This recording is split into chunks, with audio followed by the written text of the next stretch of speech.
Hello folks.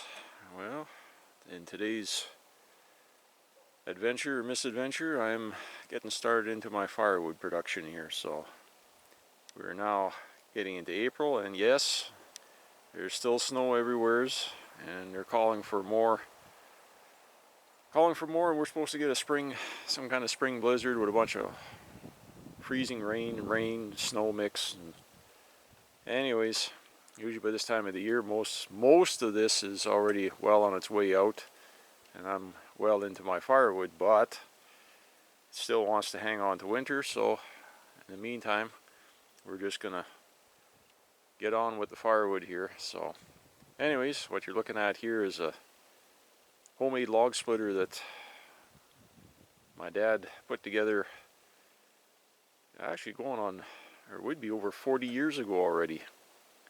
It's been repowered a couple times already, wore out the old pump and motor was on there. This last repower, I'm the one that did this power unit setup on here. It's a Tecumseh Snow King 10-horse motor, actually off of a snow blower. It's a very good motor, actually. I'm very happy with it. And I got a couple too. A two-stage 16 gallon per minute pump, and it's pushing a 4.5 inch hydraulic cylinder. That's actually, this cylinder is a heavy industrial cylinder off of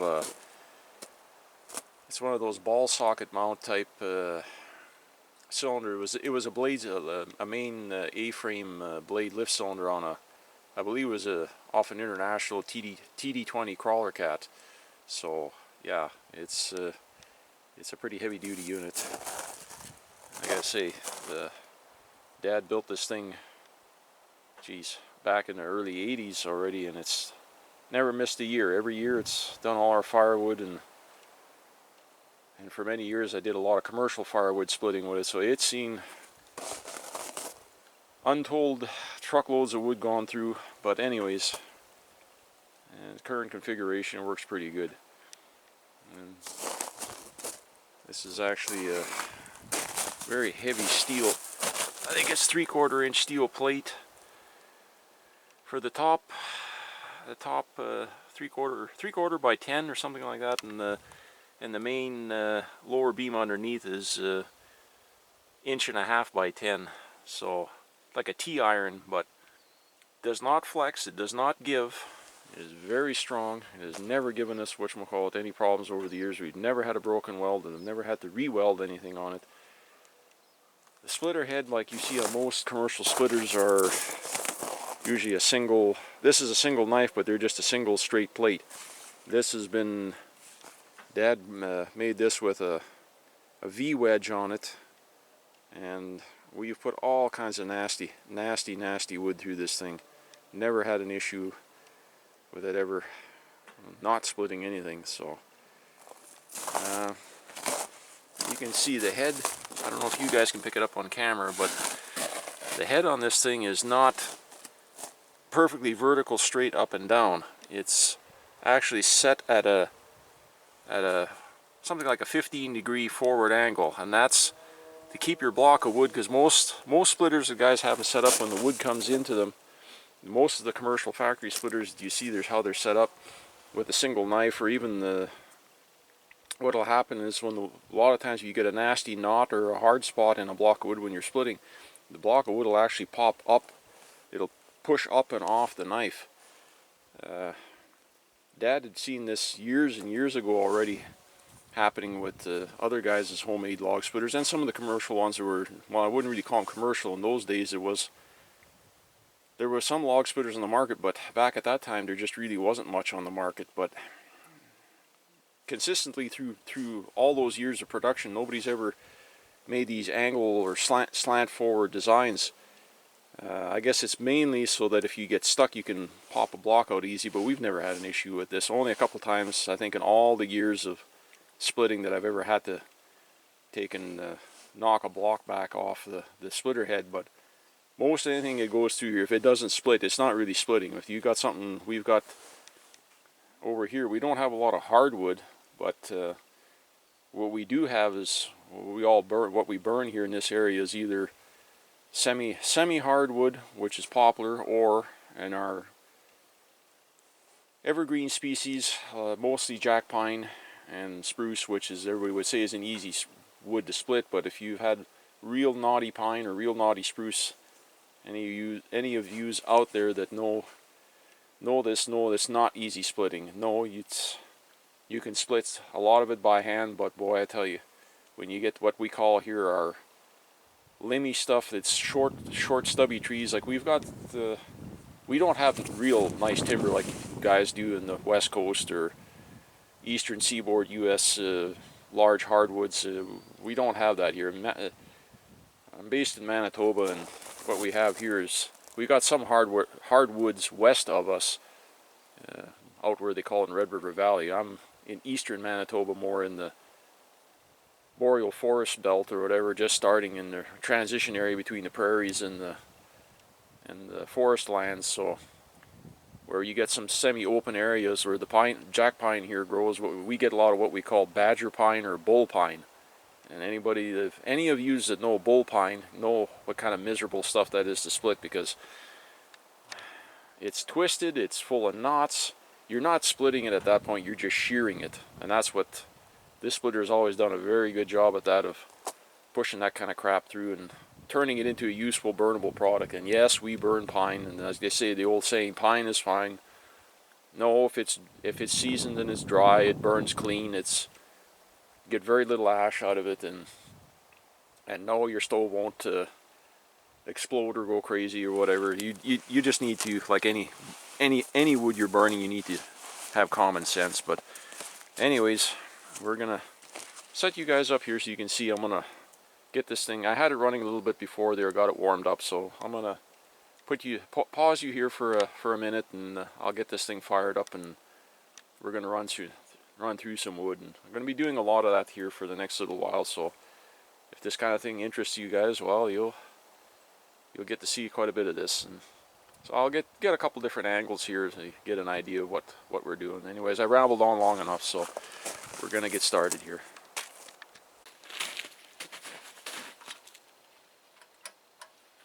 Okay, get this thing going. What I like about these Tecumseh well, any of these winter type snowblower engines is they got the primer bulb on them, so in cold weather, if you're doing winter splitting, they work really good for getting them going, because give them a few squirts of gas and you get them fired up pretty short order. So we'll see. Like I said, I had it running earlier. It was a little while back, so basically we'll get it started and let it warm up a little more, and then we'll get splitting.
through yet, so we'll be busy with this for a while. Okay, anyways,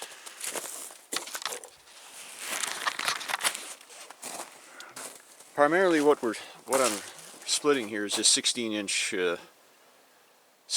pine, jack pine. So it's pretty easy splitting this stuff. This is all smaller stuff here. This isn't anything really nasty. This was pretty nice, clean, straight stuff. But a few pieces have some bad knots go right through it. But for the most part, I've been splitting some of this stuff and burning it by hand here through the winter, because it saves me having to put so much in the woodshed for next winter. So anyways, I still got a fair bit in my shed here, so but might as well refill everything. And this stuff is pretty much 90% of it is ready to burn. It's you can see a lot of it's got no bark. It's a silver color.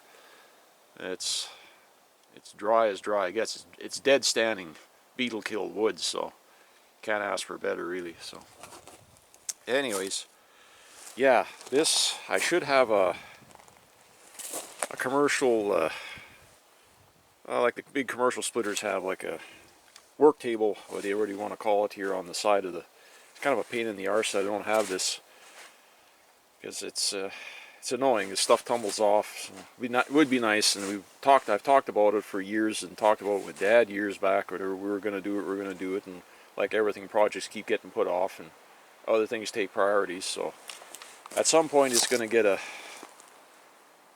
one of those wraparound, or at least on the far side, anyways, a steel table there to catch the logs when they go through. So anyways, I talked enough about this for today. So, and yeah, my control here, I should have a stop on the beam, and a dedent or return valves or whatever, so that I can just push it in, and it's backing up while I go get the next block of wood, because it is slow, and I got to wait to stand there and hold and wait for it to back up to clear the table. So yeah, I actually have a new control for it. It's one of those return stop ones. So just as usual, it's always to find the time to do all these projects, but it'll eventually get done.